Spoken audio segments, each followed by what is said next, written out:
Tissue বা ঢিলা ব্যবহার না করলে নামাজ পড়লে হবে কিনা একটু জানাবেন। দক্ষিণ দিকে মাথা দিয়ে ঘুমানো যাবে কিনা? খাবার খাওয়ার সময় কি মাথায় কাপড় দিয়ে আবশ্যক?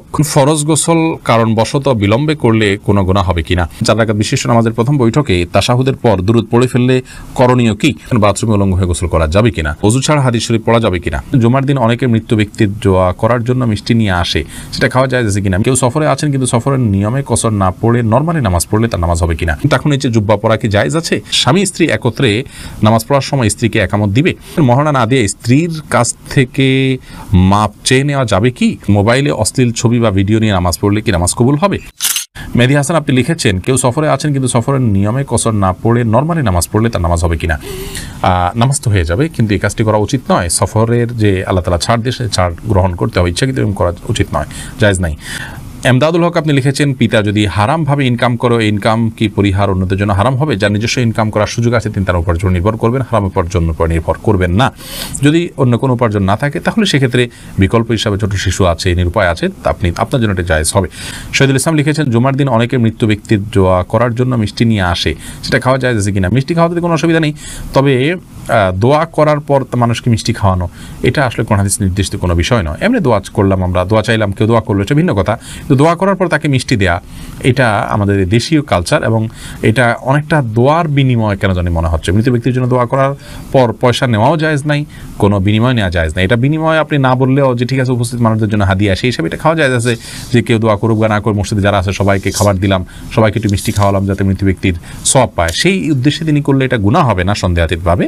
সেই জন্য বললাম এটা খাওয়া জায়েজ আছে, বাট দোয়া করেছেন তার জন্য মিষ্টি এরকম যেন না হয়। বিষয়টা, এই কালচারটা একটা পরিবর্তন আমাদের আসা উচিত আসলে। বেলাল হোসেন জানতে চেয়েছেন, 4 রাকাত বিশিষ্ট নামাজের প্রথম বৈঠকে তাশাহুদের পর দুরূদ পড়ে ফেললে করণীয় কি? হানাফি মাযহাব অনুযায়ী আল্লাহুম্মা সাল্লি আলা মুহাম্মাদ এই পর্যন্ত পড়ে ফেললে আপনি সিজদা সাহু দিবেন। অন্যান্য অনেক উলামা ইকরাম অবশ্য বলেন যে না, এই কারণে সিজদা সাহু দিতে হবে না। বিশেষ করে আরবি স্কলাররা বলেন যে না, এই জন্য সিজদা সাহু দিতে হবে না। সৌদি আরব উলামা ইকরাম সহ অনেকেই বলেন। সাইফুল আপনি লিখেছেন, টাকুর নিচে জুব্বা পরা কি জায়েজ আছে? টাকুর নিচে জুব্বা পরা জায়েজ নয়। আপনারা অনেক সৌদিয়ানদেরকে দেখেন, তারা টাকুর নিচে জুব্বা পরে, মাথায় টুপি পরে, আবার উপরে একটা আপনাদের শেখরা যেরকম রুমাল পরে এরকম একটা রুমালও পরে। তো এটা দেখে আপনারা হয়তো মনে করেন যে এই জুব্বা পরা বোধহয় জায়েজ আছে। না ভাই, মা আসফা মিনাল কাবাইনি মিনাল ইজারি ফিন্নার, নবী ইসলামের কোনো হাদিস আছে মা আসফা মিনাল কাবাইনি ফিন্নার, উপর দিক থেকে যে সমস্ত পোশাকগুলো যায়, সেটা লুঙ্গি হোক, জুব্বা হোক, এমনকি পায়জামাও যদি হয়, সেটা যেগুলো উপরে পড়ার, সেগুলো যদি টাকনু নিচে যায় সেটা হারাম হবে। আর যেগুলো থাকেই টাকনু থেকে নিচের অংশ, যেমন মোজা, সেটা জায়েজ হবে। বা মোজার সাথে যদি আপনার পাজামা বা প্যান্ট ওরকম অ্যাটাচ থাকে, ওরকম অনেকে ডিউটি পোশাক হিসাবে থাকে, সেগুলো থাকলে সেটা জায়েজ হবে। মোহাম্মদ ইসলাম রুবেল আপনি প্রশ্ন করছেন, বাথরুমে উলঙ্গ হয়ে গোসল করা যাবে কিনা? ভাই রুবেল, বাথরুমে উলঙ্গ হয়ে যদি কেউ গোসল করেন তাহলে তাতে কোনো বড় গুনাহ বা কবিরা গুনাহ হবে না, বড় কোনো পাপ হবে না। তবে এই কাজটি অনুত্তম এবং ভালো নয় আমাদের জন্য, জাস্ট এইটুকু আমরা বলতে পারি। কিন্তু আপনার এর কারণে কোনো বড় গুনাহ হয়ে যাবে ব্যাপারটি এরকম না। বিশেষ ওজরের কারণে যদি আপনার বিবস্ত্র হতে হয়, আপনার জন্য সেটা জায়েজ রয়েছে। এবং নয়বার রহমাহুল্লাহ সহিহ মুসলিমের সরার মধ্যে তিনি ব্যাখ্যার মধ্যে তিনি লিখেছেন যে গোসল করার সময় লুঙ্গি বা গামছা বা এই জাতীয় কোনো কিছু দিয়ে গোসল করাটা হলো উত্তম, এতে কোনো সন্দেহ নেই। তবে যদি প্রয়োজন হয় তাহলে সেক্ষেত্রে উন্মুক্ত করে, অর্থাৎ আপনার সম্পূর্ণ বিবস্ত্র হয়ে গোসল করা জায়েজ আছে। একটি হাদিস এরকম রয়েছে, নবী সাল্লাল্লাহু আলাইহি ওয়াসাল্লাম বলেছেন যে আল্লাহ তাআলাকে কেউ যদি নাও দেখে তো আল্লাহ তাআলাকে অন্তত লজ্জা করা উচিত, লজ্জাশীলতা থাকা উচিত। এই জন্য এরকমটি প্রয়োজন হলে করা যাবে, আর প্রয়োজন ছাড়া এরকম করাটা অনুচিত, অনুত্তম, ভালো কাজ নয়। প্রয়োজন হলে করা যাবে। তার আরেকটা দলিল হলো সহিহ বুখারীতে বর্ণিত হয়েছে যে আইয়ুব আলাইহিস সালাম তিনি একবার সমস্ত কাপড় চোপড় খুলে তারপর গোসল করেছেন। তারপরে মুসা আলাইহিস সালামের ব্যাপার আপনারা জানেন যে তিনি গোসল করতে নেমেছেন, পাথর তার কাপড় নিয়ে দৌড় দিয়েছে, তিনি তার পিছনে দৌড়াতে শুরু করেছেন। এগুলো সব বিশেষ কারণে এবং বিশেষ প্রেক্ষিতে। তাছাড়া এগুলো আগের শরিয়াত, সেগুলোর বিধান আমাদের জন্য হুবহু যে প্রযোজ্য তা নয়। আমাদের জন্য অনুত্তম হবে কাপড় চোপড় একদম খুলে গোসল করাটা, তবে হারাম নয়। এরপর সামিতা জেরিন আপনি লিখেছেন, অজু ছাড়া হাদিস শরীফ পড়া যাবে কিনা? জি, হাদিস পড়তে পারেন। হাদিস পাঠ করার জন্য অজু এটা জরুরি নয়। ইসলামিক বই পুস্তক পড়ার জন্য অজু জরুরি নয়। অজু জরুরি হবে কোরআন কারীম যখন স্পর্শ করবেন পাঠ করার সময়, সেটি মুখস্থ পড়লে কোরআন শরীফ তেলাওয়াত করার জন্য আপনার মুখস্থ অজু থাকা জরুরি নয়। আর রাশেদ খান লিখেছেন, মহারণা না দিয়ে স্ত্রীর কাছ থেকে মাপ চেয়ে নেওয়া যাবে কি? স্ত্রীর কাছ থেকে মহানা না চেয়ে মাফ চেয়ে নিলে সেটা জায়েজ হবে, কিন্তু আপনি বিয়ের আগে থেকে প্ল্যান করছেন যে আমি রাতে বাসর রাতে স্ত্রীর কাছ থেকে মাফ চেয়ে নেবে, এটা তো ছোট লোকই, এটা তো স্পষ্ট ছোট লোকই। আপনাকে বিয়ে করতে গিয়ে বলেছে যদি আপনি মহানা দেওয়ার ক্ষমতা না থাকে, হ্যাঁ আপনি দেওয়ার ক্ষমতা ছিল, প্ল্যান ছিল, কোনো কারণে হয়ে উঠলো না, আপনি তখন মাফ চান, একটা ব্যাপার। সন্দেহাতীতভাবে আপনার স্ত্রী যদি আপনাকে সন্তুষ্ট চিত্তে মাফ করে দেন তাহলে মাফ হয়ে যাবে। সূরা নিসা 24 নম্বর আয়াতে আল্লাহ বলেছেন ওয়ালা জুনাহা আলাইকুম ফিমা তারাদাইতুম বিহি মিন বাদিল ফরিদা, অর্থাৎ নির্দিষ্ট মহর ধার্য করার পর তোমরা যেটা উপরে সন্তুষ্ট হবে উভয় পক্ষ, সেটাতে কোনো অসুবিধা নেই। কোরআন কারীমে অন্য আয়াতে আল্লাহ তাআলা আরও বলেছেন যে তোমাদের স্ত্রী যদি তোমাদেরকে কোনো ছাড় দেন মহর ব্যাপারে তাহলে সেক্ষেত্রে ফাকুলুহু হানিআম মারিআ, তাহলে সেই ছাড় তোমরা গ্রহণ করতে পারো। কিন্তু আমার জানা নাই যে কোনো সাহাবী মহর ধার্য হওয়ার পরে স্ত্রীর কাছে মাপ চাইছেন যে আমাকে মাফ করে দাও, এটা আমাদের কাপুরুষতা। এখন আসলে পৃথিবীতে ভাবের অভাব, ধরার সময় 10 লাখ 20 লাখ ধরি ভাবের জন্য, কিন্তু এরপরে মাপ চাই আমরা তলে তলে, এটা উচিত নয়, এটা কাপুরুষতা, এবং আগে থেকে সেজন্য আমাদের প্ল্যান থাকা উচিত। বাকি মৌলিকভাবে যদি স্ত্রীর কাছে আপনি মাপ চান, তিনি যদি মন থেকেই মাফ করে দেন আপনার মাফ হয়ে যাবে ইনশাআল্লাহ।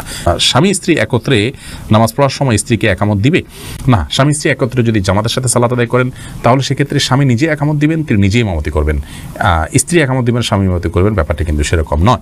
আব্দুল মতিন আপনি লিখেছেন মোবাইলে অশ্লীল ছবি বা ভিডিও নিয়ে নামাজ পড়লে কি নামাজ কবুল হবে? নামাজ কবুল হয়ে যাবে, কিন্তু মোবাইলে ছবি, অশ্লীল বা হারাম কোনো কিছু নিয়ে যদি আপনি সালাত আদায় করেন তাহলে সেক্ষেত্রে আপনি আল্লাহ রাব্বুল আলামিনের সামনে দাঁড়াচ্ছেন, সে অবস্থায় আপনার যে মন মানসিকতা থাকা উচিত সেটি হচ্ছে না। আর এই অশ্লীল কোনো কিছু আপনার মোবাইলে যদি থাকে, খারাপ কোনো কিছু যদি থাকে, তাহলে সেটা সালাতরত অবস্থায় থাকলে সেটা যেরকম অপরাধ, ঠিক একইভাবে সালাতের বাইরেও সেটা থাকাটা আপনার জন্য অপরাধ। বিধায় এর কারণে সালাতে কোনো প্রকার ব্যাঘাত হবে না। সালাত যদি আপনি মনোযোগ দিয়ে সালাতের যে অন্যান্য শর্ত আছে সেগুলো আপনি পূরণ করে সালাত আদায় করেন তাহলে সালাত তো হয়ে যাবে, বাট এই হারামটা আলাদা একটা আপনার জন্য ক্ষতিকর, আপনার সালাতের মধ্যে মনোযোগ নষ্ট হতে পারে, সেজন্য মোবাইল থেকে হারাম জিনিস এমনিতে সরিয়ে ফেলা উচিত, তবে সালাতের এটার কারণে কোনো ক্ষতি হবে না। জুলকারনাইন আপনি লিখেছেন ফরজ গোসল কারণবশত বিলম্বে করলে কোনো গুনাহ হবে কিনা? গোসল বিলম্ব করলে কোনো গুনাহ হবে না, তবে ফরজ গোসল যদি আপনি দেরিতে করতে চান পরবর্তী ফরজ নামাজের আগে আগে আপনাকে করে ফেলতে হবে। আর মাঝে যদি অন্য কাজ করতে চান, রাতে গোসল ফরজ হয়েছে, আপনি ফজরের নামাজের আগ মুহূর্তে গোসল করবেন, তাহলে মাঝে অন্য কাজের জন্য এমনকি ঘুমানোর জন্য ওযু করে ঘুমানোটা হলো সুন্নাহ, নবী সাল্লাল্লাহু আলাইহি ওয়াসাল্লাম এটি করতেন, এটি করা ভালো। বাকি গোসল তৎক্ষণাৎ করে ফেলতে হবে এমন কোনো বাধ্যবাধকতা নেই। গোসল ফরজ গোসল না করে অন্য কাজ কাম করলে মেয়েদের উপরে অনেক রকমের প্রেশার আমাদের সমাজ থেকে আসে, তো এটা উচিত নয়। এটা ছেলে মেয়ে সবার জন্য ইসলাম জায়েজ রেখেছে, ওযু করে তিনি অন্য কাজ করতে পারেন, কিন্তু যথাসম্ভব দ্রুত ফরজ গোসল করে, ফরজ যেহেতু রয়েছে দ্রুত গোসল করে ফেলতে পারে সেটা ভালো, কিন্তু অন্য কাজ করা যাবে না এমন কোনো কথা নেই। মাহফুজ বিন জাহাঙ্গীর আপনি লিখেছেন আসরের পর থেকে মাগরিবের আগ পর্যন্ত পড়াশোনা করলে নাকি সমস্যা হয়, কথাটা সত্য না, এটা মন গড়া বিষয়, এমন কোনো কথা নেই, আলোর মধ্যে থেকে আপনি পড়তে পারেন। আরাফাত সানি আপনি লিখেছেন দক্ষিণ দিকে মাথা দিয়ে ঘুমানো যাবে কিনা? যাবে, কোনো অসুবিধা নেই। এরপর সাদিয়া বিনতে আজাদ লিখেছেন খাবার খাওয়ার সময় কি মাথায় কাপড় দেওয়া আবশ্যক? না বোন, খাবার খাওয়ার সময় আমরা মাথায় কাপড় দিতে বাধ্য নই, কারণ হাদিস আমাদেরকে এরকম নির্দেশ দেয় না যে ছেলে হোক মেয়ে হোক নারী হোক পুরুষ হোক খাবার সময় আমাদেরকে টুপি দিতে হবে। অনেকে দেখা যায় খেতে বসলে টুপিটা তালাশ করে, আমার টুপিটা দাও আমি খেতে বসবো, অনেকে মনে করেন মাথায় কাপড় দিয়ে তারপরে খেতে হয় না, এমন কোনো বাধ্যবাধকতা নেই। খাওয়ার সময় আপনার মাথা খালিও থাকতে পারে, ঢেকেও আপনি খেতে পারেন, এ বিষয়ে কোনো বিশেষ নিষেধাজ্ঞা নেই। রদ্দুল মুখতারি লেখা হয়েছে যে ওয়ালা বাসা বিল আকলি মুত্তাকিয়ান ও মাকশুফার রাসি, অর্থাৎ গ্রহণযোগ্য মত অনুযায়ী উন্মুক্ত মাথায় অর্থাৎ খালি মাথায় বসে খেতে কোনো অসুবিধা নেই। এমনি শাকিল ইসলাম লিখেছেন টিস্যু বা ঢিলা ব্যবহার না করলে নামাজ পড়লে হবে কিনা একটু জানাবেন। আপনি যদি পবিত্রতা অর্জন করেন পানি দিয়ে এবং ভালোভাবে করেন, আপনি নিশ্চিত হন যে আর পেশাব বের হয়নি, তাহলে সেক্ষেত্রে আপনার নামাজ হয়ে যাবে। আপনার পবিত্রতাটা নিশ্চিত করাটা হলো মূল বিষয়।